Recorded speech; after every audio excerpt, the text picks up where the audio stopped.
नमस्कार, मैं हूं संजय शर्मा। आप देख रहे हैं 4 PM न्यूज नेटवर्क। हम राजनीति की बातें बहुत सारी करते रहते हैं। खड़गे ने मोदी को कहा, मोदी ने अमित शाह को कहा, अमित शाह ने योगी को किया, इस तरह की तमाम पॉलिटिकल बातें करते रहते हैं। लेकिन जिंदगी में एक बढ़िया बात होती है, वो होती है पढ़ना पढ़ाना। किताबों से अच्छा कोई दोस्त नहीं होता। ये बिल्कुल 100% तय है कि किताबों से अच्छा कोई दोस्त नहीं होता। और पत्रकार कोई किताब लिखे और वो किताब पूरी दुनिया में धूम मचा दे, ऐसा भी बहुत कम होता है। मेरा सौभाग्य है कि मैं मित्र तो नहीं कहूंगा, मेरे बड़े भाई जैसे एक इतना होनहार, इतने योग, इतने काबिल पत्रकार। और कुछ लोग सिद्धांतों को, ख्यालों को, जिंदगी को जीते हैं, केवल कहते नहीं, जीते हैं। गांधी का नाम भी लेते, गांधी को जीते हैं। उन्हीं में से एक हैं वो। मैं अभी परिचय कराऊंगा उनसे आपका।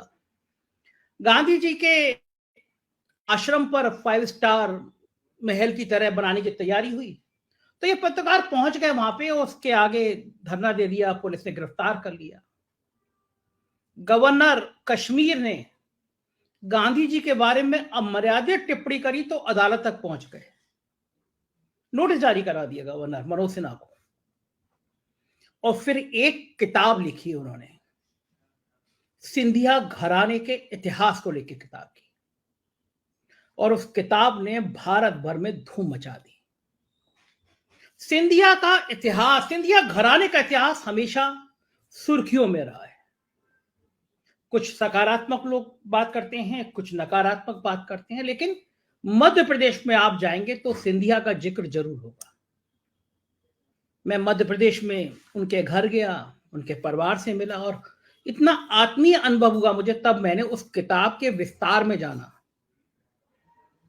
जैसे मां कोई बच्चे को जन्म देती है, फिर सब पीड़ा से गुजरती है, 9 महीने तक संभाल के रखती है, एक लेखक का जीवन भी एक किताब को लिखने का ऐसा ही होता है।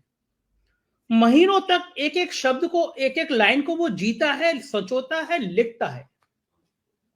तो मैं नाम आप समझ ही गए होंगे, मैं आपकी मुलाकात करा रहा हूं एक देश की एक महान शख्सियत डॉक्टर राकेश पाठक जी के पास, जिन्होंने सिंधिया घराने पर एक किताब लिखकर पूरा तहलका मचाया। अगर राकेश जी आपके पास में वो किताब रखी हो तो पहले मुख्य पृष्ठ उसका दर्शकों को दिखा दीजिए। ये किताब है सिंधिया और 1857। आपको 1857 से याद आ गया होगा।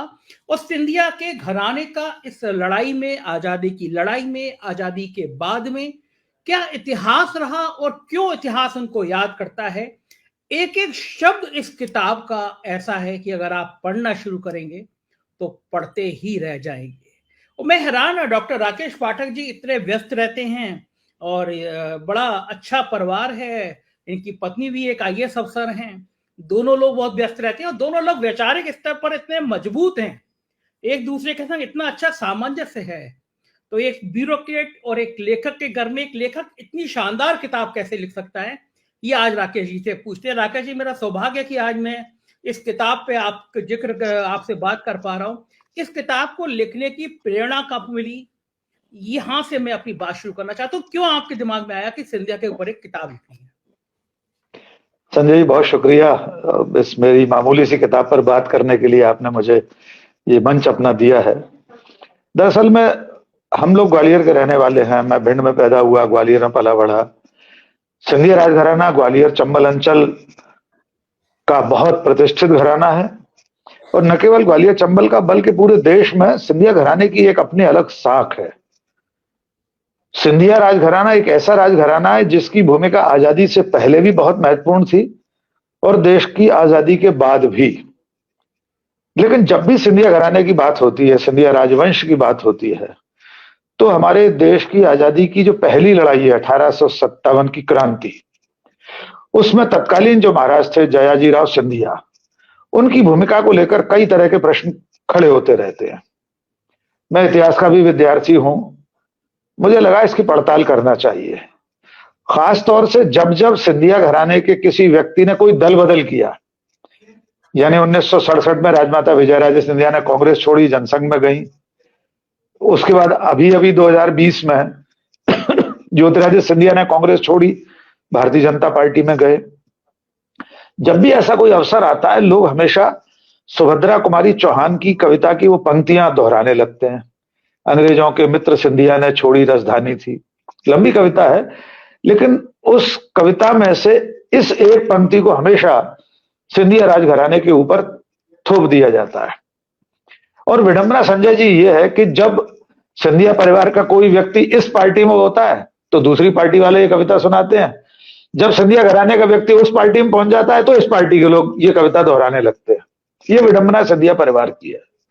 लेकिन मेरे लिए इतिहास का विद्यार्थी होने के नाते सिर्फ कविता की एक पंक्ति के आधार पर यह सोचना संभव नहीं था कि अंग्रेजों के मित्र सिंधिया ने छोड़ी राजधानी थी। मुझे उसकी तह में जाना था।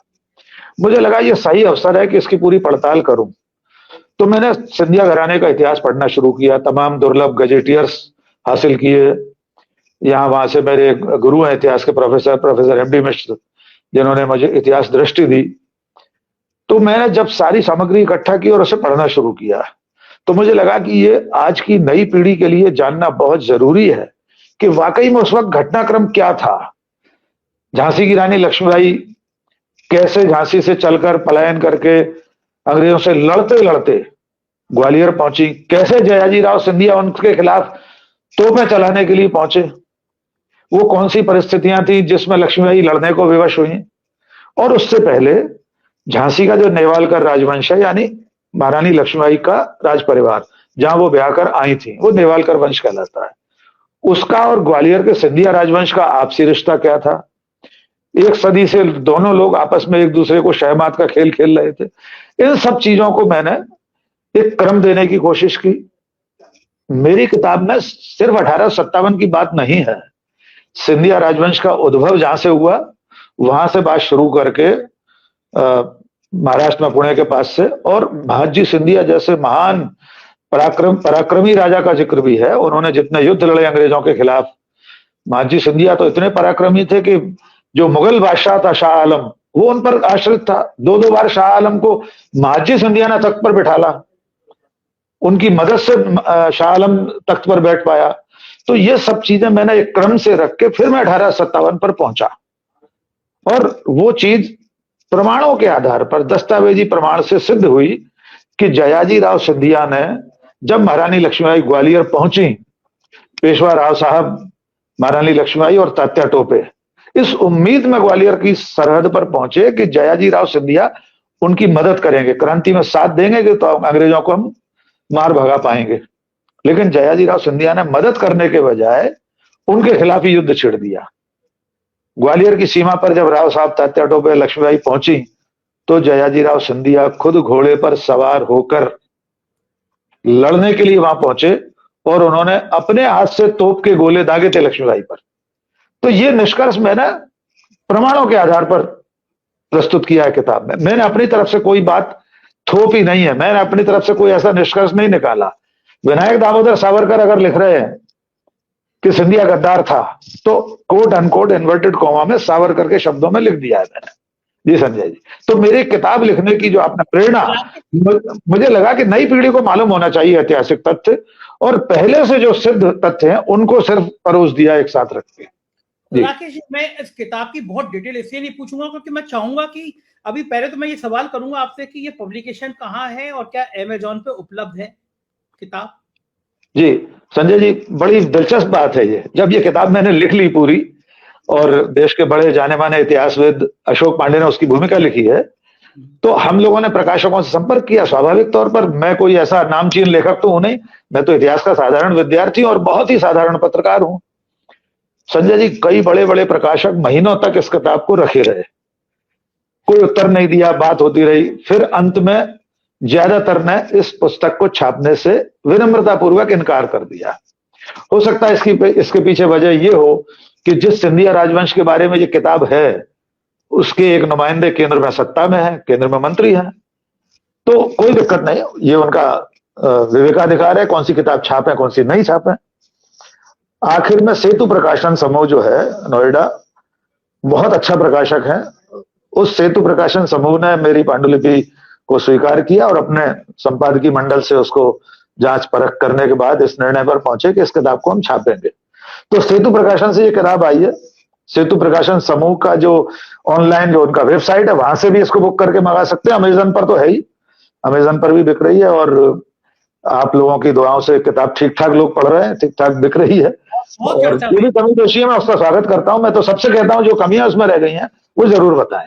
जी संजय। थोड़ा मोड़ा नहीं है, मतलब बेहद ब्यूरोक्रेसी में, पॉलिटिकल गलियारों में इस किताब की बहुत चर्चा है। अब मैं इस किताब को बहुत डिटेल में इसलिए नहीं पूछूंगा क्योंकि सब कुछ मैं आपसे पूछ लूंगा तो किताब पढ़ी क्या जाएगी, लेकिन कुछ खास चीजें मैं आपसे पूछूंगा। आपने कहा इस किताब में आपने लिखा है सावरकर ने कोड अनकोड कहा है, वो लाइन मुझे जरा एक बार फिर से बताइए क्या कहा है।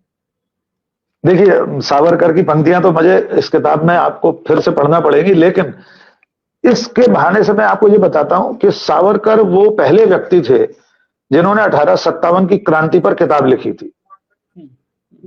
1857 चे स्वातंत्र समर, भारत का पहला स्वाधीनता संग्राम, विनायक दामोदर सावरकर ने इंग्लैंड में रहते हुए लिखी थी। वो छप नहीं रही थी, फिर जर्मनी में भेजा गया, वहां भी नहीं छपी, फिर लौट कर आई। किताब कुल मिलाकर उनके सहयोगियों ने उसका अनुवाद किया।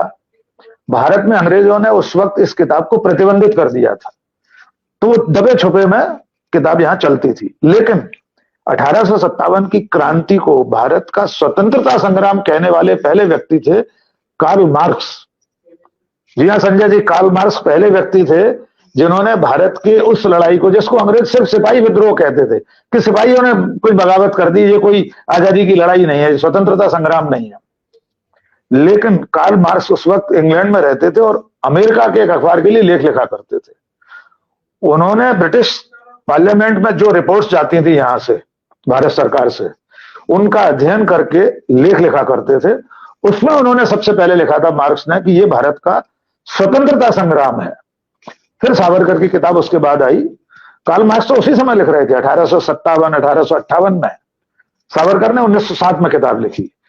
तो उन्होंने जो घटनाक्रम का उल्लेख किया है उसमें जो लिखा है उन्होंने कि जिस वक्त लक्ष्मीबाई ग्वालियर पहुंची, उस वक्त जयाजी राव सिंधिया ने उनकी मदद करने के बजाय उनके खिलाफ युद्ध छेड़ दिया, क्रांतिकारियों की मदद नहीं की।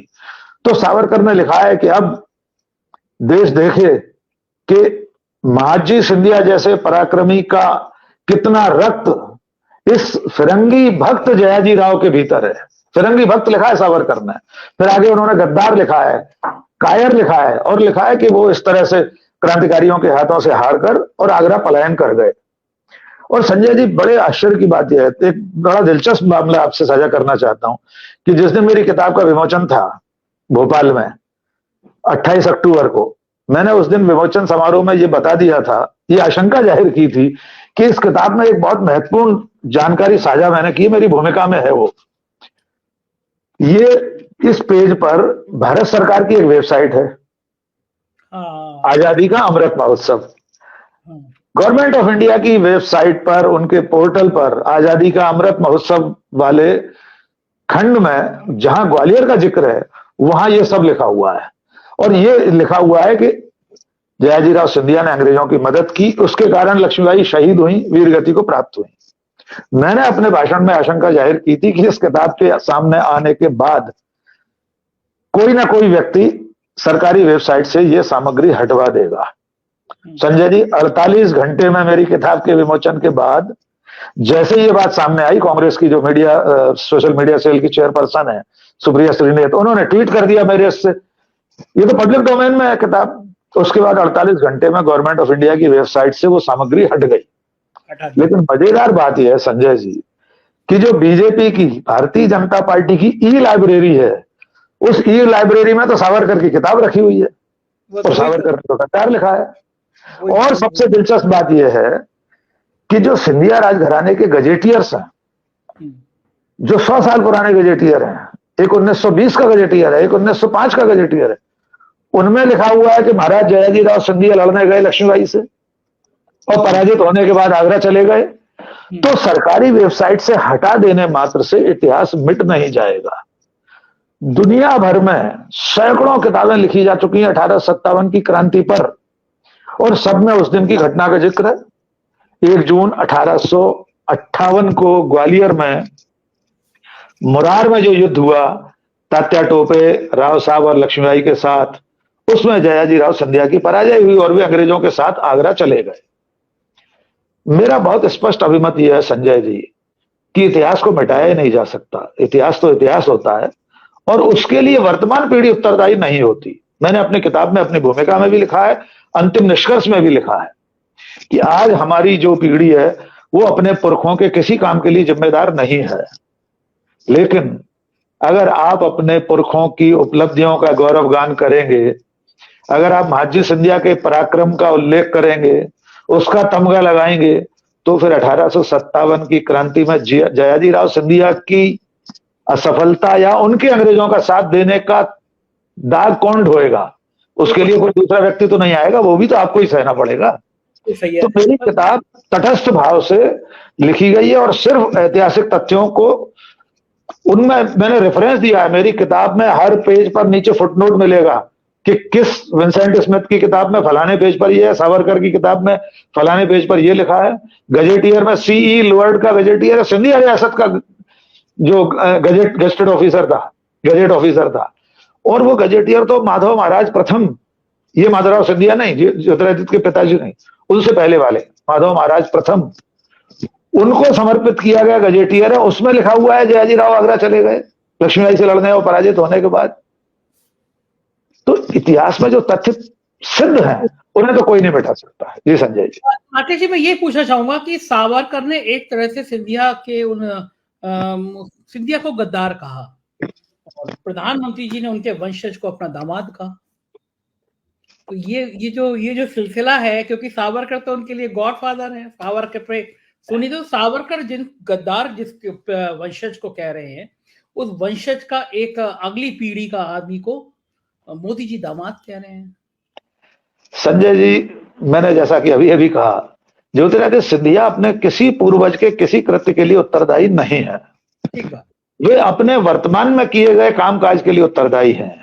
अगर उन्होंने कांग्रेस छोड़ी, अगर कांग्रेस के लोग उन्हें गद्दार कहते हैं या कोई दूसरे लोग भी गद्दार कहते हैं, तो वे अपने इस कृत्य के लिए जिम्मेदार हैं। 1857 में 150 पौने 200 साल पहले किसी ने कुछ किया, उनके किसी पुरखे ने, उसके लिए ज्योतिरादित्य सिंधिया जिम्मेदार नहीं है। लेकिन विडंबना यह है कि आज की तारीख में ज्योतिरादित्य सिंधिया जिस पार्टी में है, जिस पार्टी में रहते हुए वे नरेंद्र मोदी के दामाद कहला रहे हैं, वो पार्टी तो सावरकर को अपना आदर्श मानती है। जी, मैं कह रहा हूं सावरकर को गांधी जी की जगह स्थापित करना चाहती है। तो अगर सावरकर ने गद्दार लिखा है और बहुत आपत्तिजनक शब्द लिखे हैं, मैं उसको अभी दोहराना नहीं चाहता, किताब में है, तो ज्योतिरादित्य सिंधिया उससे मुंह तो नहीं चुरा सकते, खारिज नहीं कर सकते आपके सावरकर ने जो लिखा है। और अकेले सावरकर नहीं, उस वक्त जितने अंग्रेज लेखक थे या उसके बाद के जो भारतीय लेखक थे, अयोध्या सिंह जैसे लोग, बड़े बड़े आरसी मजूमदार जैसे लोग, बड़े बड़े साहित्यकार, जितने लोगों ने उस काल का इतिहास लिखा है, या लक्ष्मीबाई पर जो किताबें लिखी गई हैं, पारसनीस बहुत प्रतिष्ठित लेखक माने जाते हैं जिन्होंने लक्ष्मीबाई पर सबसे प्रामाणिक ग्रंथ लिखा है। मैं वृंदावन लाल वर्मा का उल्लेख नहीं करता, उनको मैंने सिर्फ एक कहानीकार उपन्यासकार के रूप में ही उल्लेख किया है। लेकिन जो प्रामाणिक इतिहासकार हैं, जिन लोगों ने अंग्रेजों की फाइल्स का अध्ययन किया, अंग्रेजों के पत्राचार का अध्ययन करने के बाद लिखा है, खुद सिंधिया घराने के पत्राचार के आधार पर जो किताबें लिखी गई हैं, अगर उसमें ये लिखा है कि जयाजीराव सिंधिया ने क्रांतिकारियों के साथ गद्दारी की थी, तो उसे स्वीकार तो करना पड़ेगा। और कई ऐसे अनछुए, नए तो नहीं कहना चाहिए, क्षमा चाहता हूं, कई ऐसे अनछुए छोटे छोटे नायक हैं क्रांति के समय के, जिनका उल्लेख आमतौर पर कम हुआ है। जैसे सिंधिया घराने खजांची थे अमरचंद बाठिया, नई पीढ़ी उन्हें जानती भी नहीं है, ग्वालियर के लोग ही ज्यादातर नहीं जानते। उन्होंने क्या हुआ था कि जब जयाजीराव सिंधिया चले गए आगरा अंग्रेजों की शरण में, और राव साहब तात्या टोपे लक्ष्मीबाई का शासन स्थापित हो गया ग्वालियर में, कुल 21 दिन उनका शासन रहा, तब उन्होंने सिंधिया घराने के जो खजांची थे अमरचंद बाठिया, उनसे कहा कि हमारी मदद करिए, इस खजाने में से हमको धन दीजिए तो हम अपनी सेना बनाए, हथियार बनाए। अमरचंद बाठिया ने उन क्रांतिकारियों की मदद की। लेकिन जब लौटकर 21 दिन बाद जनरल ह्यूरोज जयाजीराव सिंधिया को लेकर आया और लक्ष्मीबाई की हार हुई, लक्ष्मीबाई की शहादत हुई, तात्या टोपे राव साहब वहां से पलायन कर गए और फिर मिले नहीं कभी। तात्या टोपे बाद में पकड़े गए, उनको फांसी हो गई शिवपुरी में। तब अंग्रेज सरकार ने जयाजीराव सिंधिया के अपने खजांची अमरचंद बाठिया को फांसी पर लटका दिया। जयाजीराव सिंधिया ने अपने खजांची को बचाने के लिए कोई कोशिश नहीं की।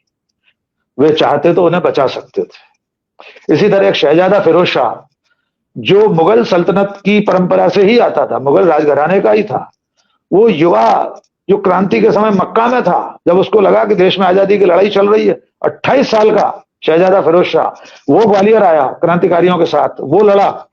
अंत में वो क्रांति जब विफल हो गई तो फिर वो फारस चला गया, वहां घूमता रहा, बाद में फकीर होकर उसकी मृत्यु हो गई।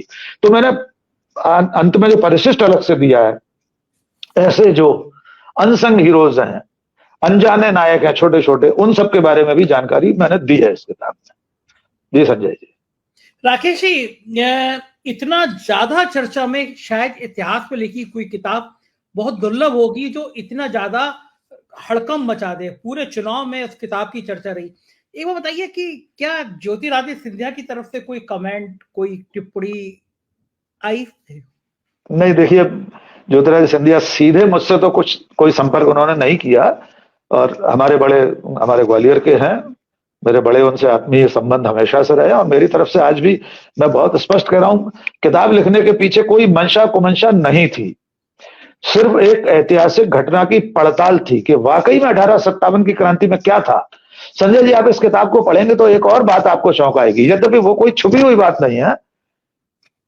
जब लॉर्ड डलहौजी ने झांसी की रियासत हड़प ली अपनी हड़प नीति से, कि जिसके बच्चे नहीं है, जिनको कोई संतान नहीं, जिस राजा को हुई है, उसको एक गोद लिए बच्चे को मान्यता ईस्ट इंडिया कंपनी नहीं देगी। महारानी लक्ष्मीबाई ने बहुत कोशिश की कि उनके गोदनामे को स्वीकार कर लिया जाए, डलहौजी उसको स्वीकार कर ले। उसके बाद किले से उनको बेदखल कर दिया गया, वे झांसी में नीचे शहर में एक महल में आकर रहने लगी। बहुत दिनों तक उन्होंने अंग्रेजों के खिलाफ कोई लड़ाई नहीं लड़ी, बजाय इसके पत्र व्यवहार करती रही।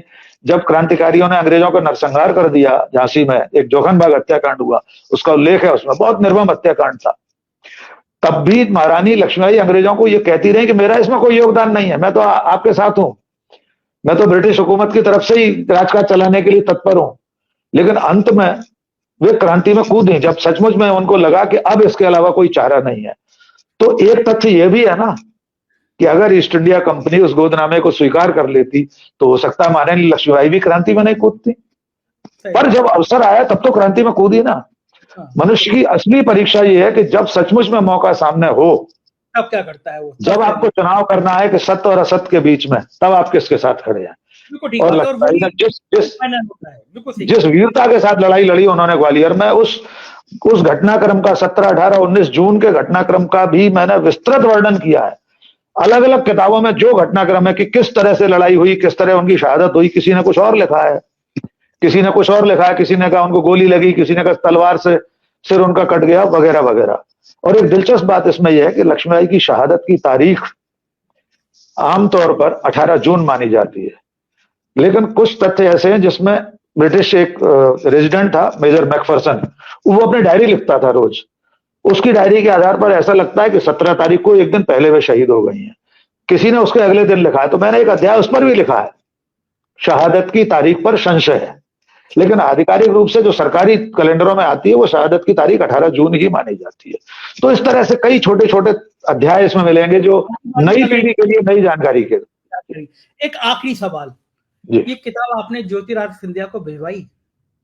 नहीं, मैंने अपनी तरफ से नहीं भिजवाई, और मैंने आमतौर पर अपने जो समीक्षक वगैरह हैं या मेरे अग्रज जो लोग हैं या आप जैसे हमारे भाई और मित्र, उन्हें किताब जरूर भेजी। मैंने किसी नेता को किताब कहीं भिजवाई नहीं, कोई संयोग कहीं मिल गया संयोग से। क्या लगता है आपको अभी तक ज्योतिरादित्य सिंधिया ने पढ़ी होगी या नहीं पढ़ी होगी? मुझे नहीं लगता उन्होंने किताब पढ़ी होगी, क्योंकि संजय जी मैं बिल्कुल स्पष्ट कह रहा हूं, अगर वे किताब पढ़ लेंगे तो उन्हें गर्व होगा कि सिंधिया राजघराने के ज्यादातर शासकों ने अंग्रेजों से लड़ाइयां लड़ी थी। मेरा जो पहला अध्याय उसका शीर्षक ही है, पहले अंग्रेजों से लड़े फिर मित्र बने सिंधिया। महाजी सिंधिया अंग्रेजों से लड़े, दौलत राव सिंधिया अंग्रेजों से लड़े, जनकूजी राव लड़े, खुद जयाजी राव सिंधिया जिन पर गद्दारी का आरोप है संजय जी, उन्होंने भी ग्वालियर में 2 लड़ाइयां अंग्रेजों के खिलाफ लड़ी थी, महाराजपुरा का युद्ध और पनिहार का युद्ध, लेकिन उनमें परास्त हो गए। और चूंकि ये लोग सब लड़ते लड़ते अंग्रेजों से बार बार हारते थे, अंग्रेज इन पर हर युद्ध में हारने के बाद संधियां थोप देते थे कि आप इतनी सेना नहीं रखेंगे, सेना कम कर देते, तोपखाना कम कर दिया, पैदल सैनिक कम कर दिए।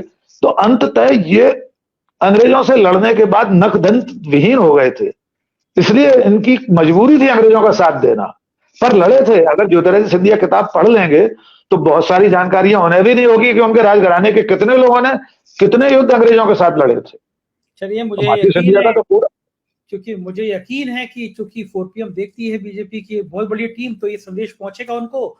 और मुझे तो यकीन है कि ज्योतिरादित्य सिंधिया ने जरूर पढ़ ली होगी। अगर मैं उनकी जगह होता, मेरे वंशज पे, मेरे खानदान के मेरे पूर्वजों पे लिखी गई होती किताब, तो मैं मंगा के पढ़ता।